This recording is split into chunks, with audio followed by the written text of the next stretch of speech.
Cal, hi. Thanks for chatting with me. We're here at the launch of Tapatahi.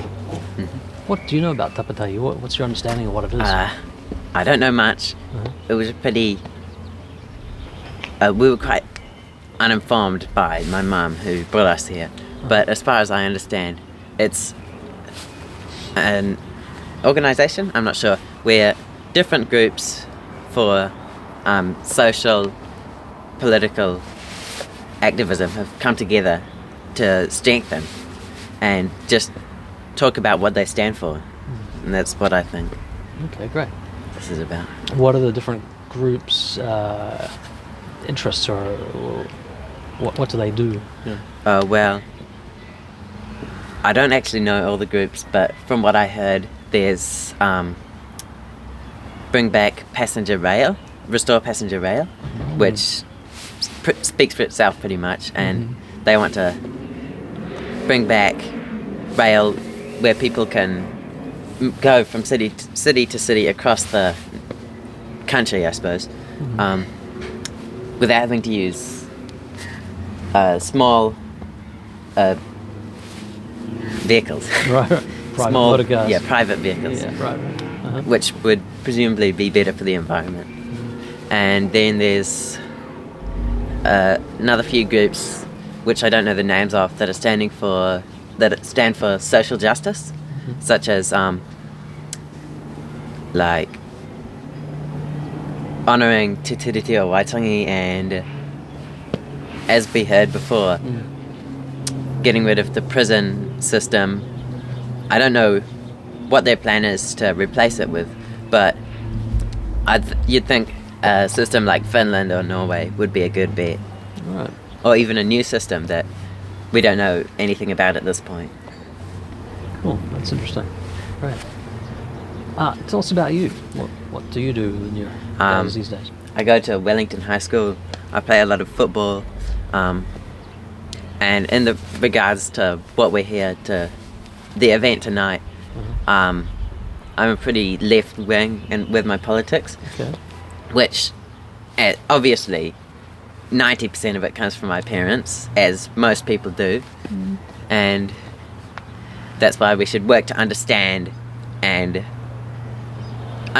people with less favourable political beliefs and try and see their viewpoint and help them.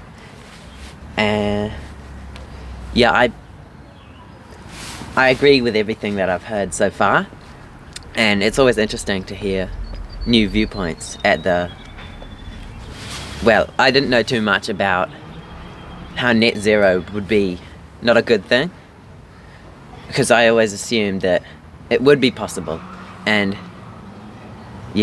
but I really thought that hydro electricity power made up about half of our energy needs as a country.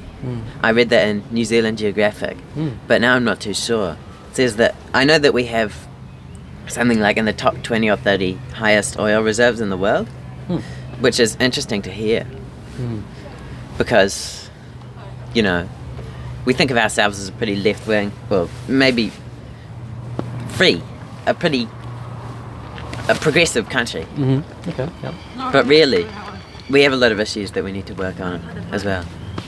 That's well put. Yeah, great. Can I ask what year are you? Year 11. Okay, right, yeah. And what's your favourite subject at school? What subjects? Presumably, whatever I'm not doing bad at the time, but I take geography, I take maths, English, science, Māori, geography, and drama. Cool. Do you have any favourites amongst all those? Drama is probably the class I don't look forward to going to. Okay, right. That's what I meant. Great. Good. The last speaker who we heard before the Zoom intermission happened, her partner, Pere Huriwai, was the presenter in a movie called Milked. Oh yes, I heard. Do you ever see that yet? I haven't seen it. Was it a movie or a documentary? It's a documentary, yeah. Yeah, right. There's a lot of things wrong with the dairy industry, I think. Right. Yeah. Well, what are they? Can you summarise them? They, as someone who cares about animal rights, you can just look into the practices, such as battery farming, that sort of stuff. And there's a lot of, I mean, they're not actively being cruel, but to have the animals in conditions like that, and simply to have them captive for the sole purpose of dairy and eventually being eaten, is, I think, cruel, whether they mistreat them or not. And a couple of years ago, I heard some people younger than me at my school saying, kill the cows because they're causing climate change. But obviously they misread what the fault of the cows and really the fault of the dairy industry. It's not the cows' fault. They didn't choose to be bad for the climate. And I understand it's a big thing for our economy and we can't just totally change it like that straight away. But I reckon things need to change. As a vegetarian myself, I probably should go vegan soon enough. I don't know if I can. This isn't good for me saying that, but I am reluctant. That's the whole appeal of eating meat. It's good for you. Dairy is good for you. Well, in some ways, you can't and it tastes good, and that's why so many people love to do it. My friend, although I probably shouldn't say his name since it's on camera, he's trying to be a Green MP one day. But the reason he's not, well, he's going pescatarian for a while, but the reason he doesn't become vegan or vegetarian or stop eating meat altogether is because of that reason. It tastes so great. But yeah, I think at some point, who knows how far in the future it'll be, and hopefully it happens at all, we should just stop relying on animals, use crops, and we can't kill the cows. People do kill the cows. I wouldn't want them to kill the cows, but maybe just stop a large percentage of them from being able to breed would be a humane way to stop that. I think that's a very they're not native. Good observation. Not native to this country, of course. Oh, right. What do you think of Wellington High School's new cafeteria? I think it's good. I haven't gone there yet. You haven't eaten there yet? No, I don't. I usually take a lunch from home. Very wise. A lot of people, for the reasons I mentioned before, are quite, annoyed that it's all vegan. Oh. I like that, of course. I actually know the person who made the change to the person on the school council who made that happen. And I can understand why they're annoyed, although it's, of course, a good thing. Why the person on the school council is annoyed? Or no, my friends who are okay. not vegetarian. Right. But really, it's a good thing. And I don't think it's changed the amount of people going there. And the people there seem nice enough. Last year I went to the cafeteria maybe 10 times. I probably should go at some point this year to just see what it is. I actually thought about going yesterday when I had some money, but the line was too long. Really? That's probably a good sign then. I mean, for the cafeteria and the people who enjoy eating there, obviously. Well, too long for my 2023 attention span, maybe. I can appreciate that too. I don't like standing in lines either. But I do like good vegan food. And I'm glad that they're obviously got some popularity, even though some people are annoyed. I think it's an Indian company and they have a few good curries. Yeah, I think I've heard something like that too. What kind of things do your friends who are kind of annoyed, what kind of things do they say about it? I guess they all play football like me, and my friend who actually was annoyed was actually vegetarian for maybe 6 months, inspired by me. I mean, That's nice. Good. it's good. It seems a bit arrogant to say that, but it is true. And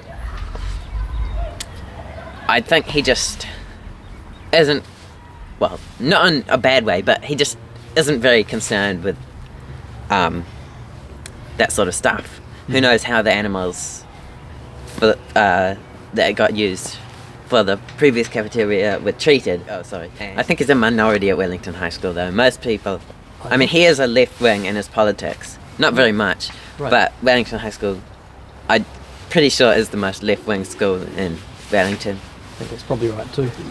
Why do you think that person on the school council led the decision to go with Krishna Foods and the all vegan cafeteria? Was it for the animals? You seem to be vegetarian for the sake of the animals. And I avoiding can't remember cruelty. if he's actually vegan or not. I think they just have similar values to me, I suppose. And they care about the animals, whether other people at school do or don't care about it. It was a change for good, so yeah, I imagine that's why he made that choice. Have you heard of that film called Cowspiracy?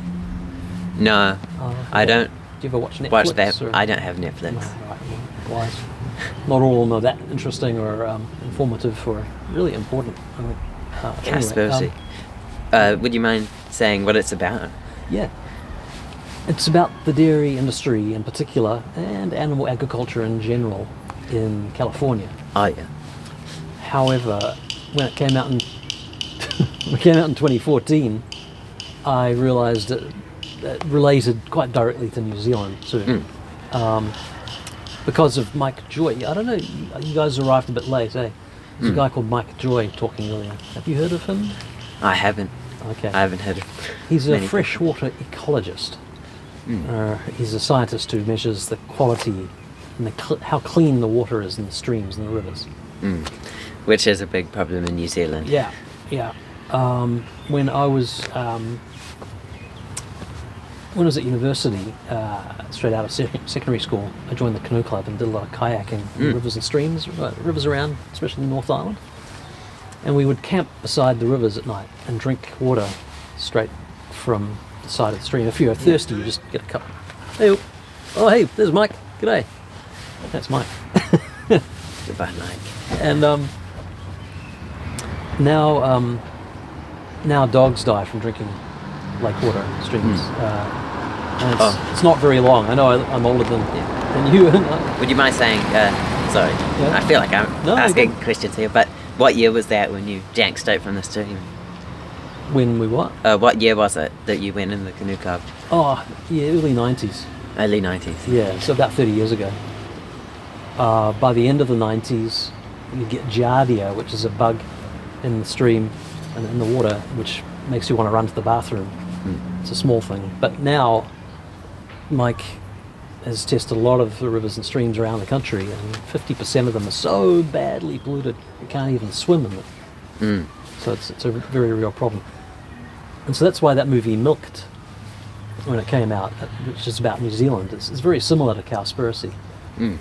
And it basically says the same sort of thing, except that it also talks about colonization, Oh yeah. which is a big fancy word, but it's cool that you're learning Maori language. Yeah. Are you Maori? No. Okay. No. So is that just a language that you can learn, like French or something else? Well, to you, or- not to me. Okay. I learned Māori because I can't admit I'm very good at it. I can't say I'm very good at it, but I learned it because it is the language of the people that lived in this country before any of my ancestors came here. Right. It's the language of the country I live in, and I feel like it'd be ignorant not to learn it. I know English. My parents taught me English. There they are. And because I live in this country where colonization has affected those people so much, I feel I'm not a radical person or anything, but I feel it's what I can't imagine my ancestors did anything terrible, but by moving to this country, they did a small part in they just very on a low level would have contributed to the rise of colonial immigration. And I feel like it's my place to work to what is the word? Resolve that by learning Māori. Right. My English, despite being an English speaker, isn't actually that good. You do very well. I learnt once and now I'm forgetting. You're explaining yourself very well in an unexpected situation and a deep and meaningful context or topics for chatting about too, with a random stranger. So yeah, you're doing very well. Ngā mihi ki a koe, Cal, for this time. Kia ora atu mō tō whakarau, o tō hine ngaro tino hohonu, and I hope you enjoy the rest of tonight and have a great week. Thank you. Thanks. Ka kite. Cheers.